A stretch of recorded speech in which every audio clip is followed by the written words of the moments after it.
Jeremiah chapter 18.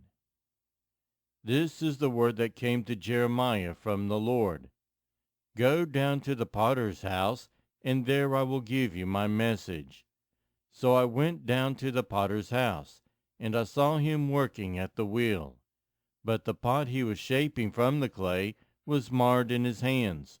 So the potter formed it into another pot, shaping it as seemed best to him. Then the word of the Lord came to me. He said, Can I not do with you, Israel, as this potter does? Declares the Lord. Like clay in the hand of the potter, so are you in my hand, Israel. If at any time I announce that a nation or kingdom is to be uprooted, torn down, and destroyed, and if that nation I warned repents of its evil, then I will relent and not inflict on it the disaster I had planned. And if at another time I announce that a nation or kingdom is to be built up and planted, and if it does evil in my sight and does not obey me, then I will reconsider the good I intended to do for it. Now therefore say to the people of Judah and those living in Jerusalem, This is what the Lord says. Look, I am preparing a disaster for you and devising a plan against you. So turn from your evil ways, each one of you, and reform your ways and your actions. But they will reply, It's no use.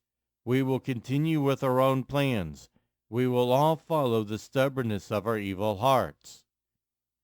Therefore, this is what the Lord says. Inquire among the nations. Who has ever heard anything like this? A most horrible thing has been done by virgin Israel. Does the snow of Lebanon ever vanish from its rocky slopes? Do its cool waters from distant sources ever stop flowing? Yet my people have forgotten me. They burn incense to worthless idols, which have made them stumble in their ways, in the ancient paths. They made them walk in byways, on roads not built up. Their land will be an object of horror and of lasting scorn. All who pass by will be appalled and will shake their heads. Like a wind from the east, I will scatter them before their enemies. I will show them my back and not my face in the day of their disaster. They said, Come, let's make plans against Jeremiah. For the teaching of the law by the priest will not cease, nor will counsel from the wise, nor the word from the prophets. So come, let's attack him with our tongues and pay no attention to anything he says. Listen to me, Lord. Hear what my accusers are saying. Should good be repaid with evil? Yet they have dug a pit for me. Remember that I stood before you and spoke in your behalf, to turn your wrath away from them. So give their children over to famine, hand them over to the power of the sword. Let their wives be made childless and widows.